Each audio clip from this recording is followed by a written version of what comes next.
C'est sûr que c'est une blague. Les excuses que les acheteurs donnent quand on leur demande pourquoi ils n'ont pas pris de courtier immobilier pour les aider, à chaque fois, je me dis, c'est une blague.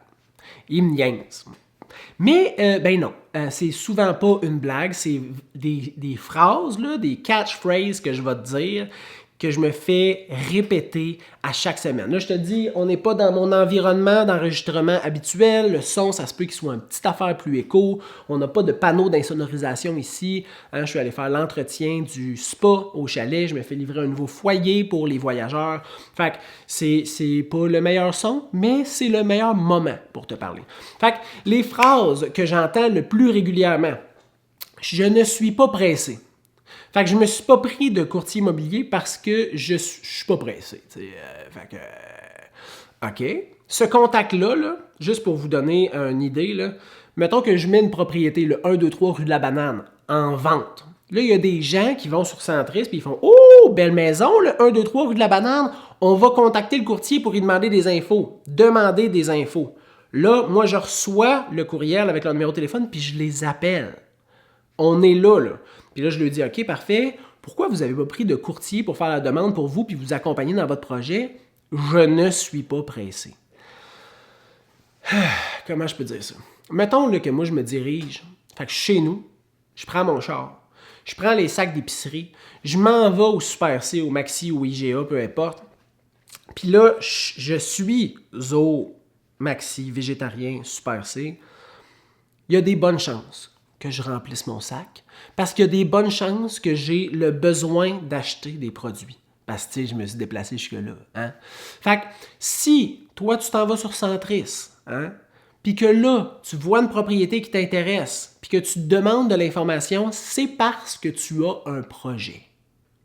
Fait que, si tu as un projet, la meilleure première étape que tu aurais dû faire, c'est de te mettre en équipe avec des professionnels pour t'aider. Parce que là, tu vas dépenser ou investir des centaines de milliers de dollars. Puis parce que tu n'es pas pressé, la structure de ton projet, la préparation, tu décides volontairement qu'elle soit déficiente. Puis là, je l'explique à bien du monde, puis ils font comme « Ouais, c'est vrai, j'aurais dû prendre quelqu'un, mais tu sais, on est tellement pas pressé. » là. Mais vous n'êtes pas pressé, mais vous êtes déjà dans le processus parce que vous êtes déjà en train d'entrer en contact avec un courtier. Là, si je vous dis que la maison est libre, est-ce que vous voulez visiter? Ben, c'est sûr que on irait visiter. OK. Fait que là, vous iriez visiter avec moi. Ben oui, pour ça je t'appelle. Okay. Moi qui représente le vendeur. Ouais, mais là, tu peux répondre à nos questions. Oui, je peux être transparent, mais je peux pas défendre vos intérêts. Ah ben là, pourquoi? Ben parce que je représente le vendeur. Fait que t'es déjà trop tard dans le processus quand tu me dis je suis pas pressé. Si t'es pas pressé, là, parfait! Ça tombe bien, t'es pas pressé. Prends le temps de bien structurer ton projet. Avec nous ou avec n'importe qui d'autre, ça me dérange pas. Tu peux faire affaire avec Georges, Vanessa, Sylvie, Sainte-Lucie, je m'en sac. Mais prends-toi quelqu'un que tu vas avoir décidé, que tu lui fais confiance, parle-y de ton projet, il va te structurer, il va te mettre en relation avec des professionnels pour bien te préparer, puis une fois que vous allez être prêt, là, lui ou elle va m'écrire pour aller visiter le 1, 2, 3 rue de la Banane. Fait que pas être pressé, c'est pas une bonne excuse, je te le dis tout de suite, là. Fait que si tu fais l'erreur, dis pas que t'es pas pressé, dis « Oups, je suis désolé, je vais demander à mon courtier de vous rappeler, puis trouve-toi un courtier. » J'en ai pas besoin... Ah non, excuse, attends. J'ai pas besoin d'acheter. J'ai pas besoin d'acheter. Même, je leur dis dans ma phrase, là, puis... Fait que, vu que c'est un projet qui est non essentiel, la structure et la préparation n'est pas importante. Fait que je vous mets en contexte. J'habite en quelque part. J'ai le désir d'améliorer ma condition, mais je ne suis pas contraint de déménager. Ça vaut pas la peine de mettre toutes les chances de mon bord de réussir mon projet parce que ce n'est pas une obligation. Eh ben, je trouve ça plate que les gens minimisent l'importance de leur projet parce que ça reste que c'est un milieu familial qu'ils veulent vendre pour déménager dans un nouveau milieu familial, probablement parce qu'ils veulent régler des situations, des irritants dans le premier milieu et déménager dans un milieu qui répond davantage à leur situation actuelle. Ils ne sont pas dans l'urgence de le faire, ce qui est une bonne chose, mais ça revient à la première raison, je ne suis pas pressé. Tant mieux si tu n'es pas pressé. Ça ne veut pas dire que ton projet n'est pas aussi important parce que tu n'es pas pressé. Fait que le fait que tu ne sois pas contraint de vendre et de déménager, ou juste de partir de ton loyer puis t'en venir, ou de déménager de région parce que tu veux te rapprocher de ta famille, mais tu n'es pas obligé de te rapprocher de ta famille, toutes ces raisons-là, ça reste que ton projet il est très important. Il est important pour moi, il est important pour toi, il est important pour tes proches. C'est un projet qui est important, qui a un montant en dollars relié derrière ça qui est vraiment grand. Puis, acheter une propriété sur Centris, qui est plus que 90% de toutes les transactions québécoises, la majorité du temps, ou si tu gères bien tes affaires, c'est gratuit. Fait que même si tu n'es pas contraint de le faire et que tu n'es pas pressé, je pense que ça vaut la peine que tu prennes le temps de bien préparer tout ça pour éviter des erreurs futures. Fait que tu n'es pas contraint, tu n'as pas besoin d'acheter, tant mieux. Tu vas pouvoir prendre des bonnes décisions et tu ne seras pas dans l'urgence de faire cette transaction-là, mais prépare-toi bien quand même. Troisième affaire, troisième phrase. On fait juste commencer. OK. Fait on fait juste commencer. Veux-tu te dire, c'est quoi la phrase que je me fais le plus souvent dire, associée à on fait juste commencer? Après ça, mettons, ces clients-là, ils vont dire « Ah, je ne me suis pas pris de courtier parce que ça s'est passé tellement vite. » Mais oui, c'est sûr, parce que acheter une maison, c'est émotif, c'est émotionnel. Tu rentres d'une maison, tu te sens bien, tu te vois, tu te projettes, tu vois ta famille grandir ici, tu vois tous les irritants qui sont réglés. Tu te sens là, chez vous, là, qui est un besoin de base, là, se loger, on va se le dire. Là. Fait que, on fait juste commencer, c'est pas une bonne raison de pas être accompagné. Tant mieux si tu fais juste commencer, ça fait pas plein de fois que tu fais l'erreur d'appeler ou d'écrire au courtier du vendeur. Fait que si tu fais juste commencer, parfait, recule 2 pas en arrière, fais juste commencer à préparer ton projet. Structure-toi avec les bons partenaires pour réaliser puis réussir le projet de ton acquisition. Puis ça va vraiment mieux aller. Fait que tu fais juste commencer, c'est pas une bonne phrase à dire, c'est pas une bonne raison de ne pas prendre un courtier immobilier pour t'aider dans ton achat. Il n'y a pas d'avantage à avoir un courtier.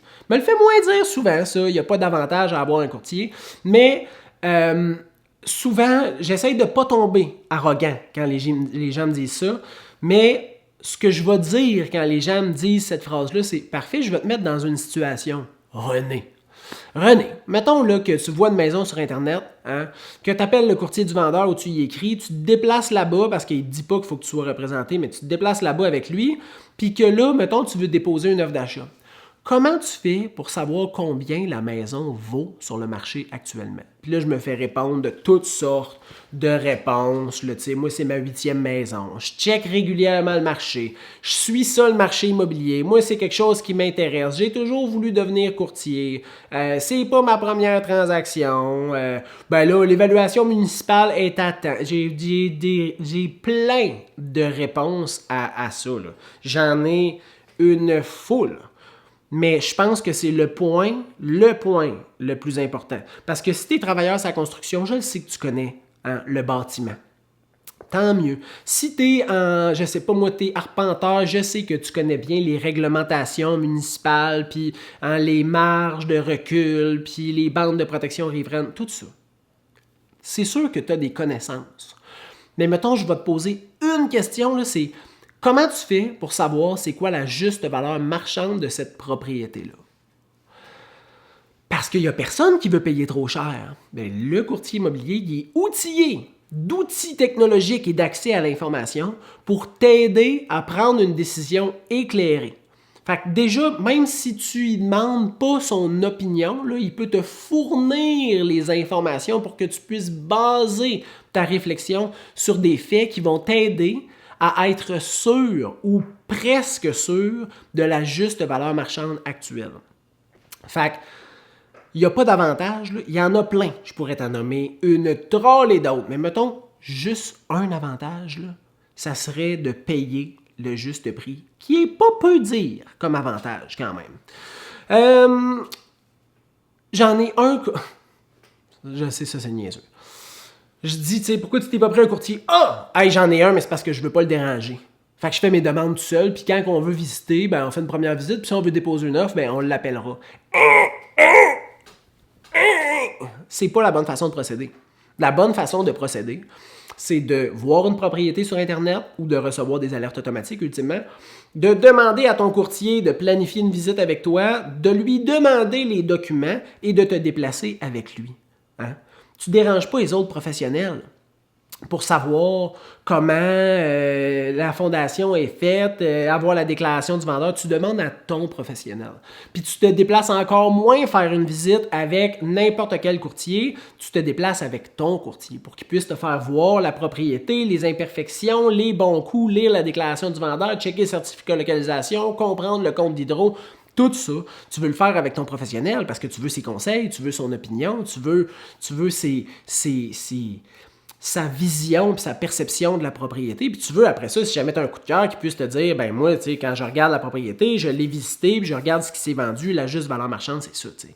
Fait que de ne pas vouloir déranger son courtier immobilier, c'est drôle parce que c'est son emploi. Fait que, mettons, moi, quand je suis dû pour mon nettoyage, là, mettons, aux 9 mois, chez mon dentiste, là, quand j'appelle pour prendre le rendez-vous, je fais pas, hey, je voudrais pas vous déranger. Mais j'aurais besoin de faire mon nettoyage. Est-ce que vous pensez que je peux prendre rendez-vous? Mais je ne veux pas vous dire... S'il n'y a pas de place, il n'y a pas de problème. Là. Mais non, c'est sa job. Mais c'est la même chose pour les courtiers. C'est notre job de nous déplacer. C'est notre job de prendre un téléphone. C'est notre job de vous envoyer des documents. C'est notre job de faire une évaluation marchande. C'est tout notre travail. On fait beaucoup de choses dans une transaction. On a de l'air de rien faire et de juste se promener en char, mais on fait beaucoup de choses dans une transaction, dont répondre à vos demandes pour vous aider à mieux réfléchir. Une autre phrase, c'est pas ma première maison. Eh bien, sais-tu quoi, Roger? Parce que c'est souvent les messieurs de plus que 55 ans qui vont me dire ça, là. Hein? C'est pas ma première maison, moi, le jeune, là. Ça fait 5 maisons que j'ai. Eh bien, Roger, moi, c'est ma 125e transaction cette année. Ça fait 10 ans que je suis courtier.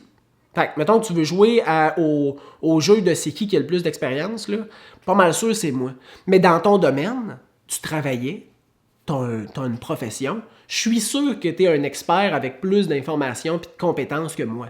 Mais en immobilier, je comprends que tu as une bonne connaissance de base, ça tombe bien, on va bien pouvoir avoir des bonnes conversations. Tu vas pouvoir comprendre d'où viennent mes conseils, puis on va parler avec un langage qui est familier, ce qui est une maudite bonne affaire. Tu as une bonne base, j'ai une forte expertise, ça va vraiment faire un Christy de bon match. Mais dis-moi pas que parce que tu as vendu 5 maisons dans ta vie, tu es capable de ne pas prendre de courtier. Moi, j'ai perdu je sais pas combien de dents dans ma gueule, puis quand j'ai besoin, je m'en vais voir un dentiste. J'ai déjà acheté des pneus, mais quand j'ai besoin de conseils sur des bons pneus, je m'en vais voir la personne qui est vend. Tu comprends? C'est juste une logique. Fait que faut pas, on n'est pas bon dans tout, là, je veux dire, moi j'ai déjà fait de la plomberie, mais je te confirme que quand j'ai besoin d'aide, c'est un plombier que j'appelle. Fait que Roger, parce que c'est souvent Roger, pas Monique, qui me dit ça, hein, utilise l'expertise. C'est correct que tu as de la connaissance, utilise la connaissance de l'autre, puis faites une addition de vos deux connaissances, compétences, pour que vous puissiez réussir mieux votre projet. Je suis pas mal le marché, fait que tu sais, je suis bien tout seul. Fait que ça, c'est la personne qui regarde régulièrement Centris puis qui se dit « Ah, je suis correct tout seul », mais tu sais, est-ce que tu connais les prix de vente? Parce que moi, mettons là, il y a 2 propriétés qui se sont vendues dans le même secteur dans les 2 dernières semaines. Je la regarde, 449 000, je regarde l'autre, 400 000, je fais comme, bon, ben, ce genre de maison-là, ça vaut 425. Sauf que les prix vendus de ces 2 maisons-là, c'est 450 puis 511. Et sacrément. Fait que ça veut dire que la valeur est plus des alentours de comme 482. Là. Je fais un calcul rapide, fait que là, les fous de mathématiques, là, wow! Mais c'est 482, pas 425. Fait que si je fais mon offre à 425, tout seul, avec le courtier du vendeur, des maudites bonnes chances que les gens qui sont outillés de courtiers et de statistiques fassent comme, ben nous autres, on va offrir 476 parce que c'est ça que ça vaut dans le fond, c'est ça la juste valeur marchande actuelle.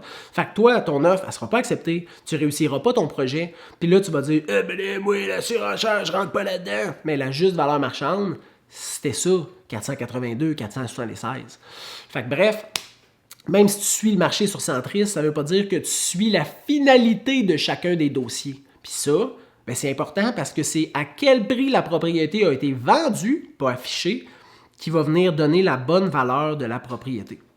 Puis la bonne vieille phrase de « j'aime mieux faire ça seul ». Je vois pas l'avantage de faire ça seul, de visiter avec des courtiers toujours différents qui vont te reposer la question de vous faites quoi? Vous habitez où? Pourquoi vous cherchez une maison? Êtes-vous locataire présentement? Avez-vous fait une préautorisation? Toutes ces questions-là, toujours répondre à ça. Avoir des contacts froids avec plein de courtiers.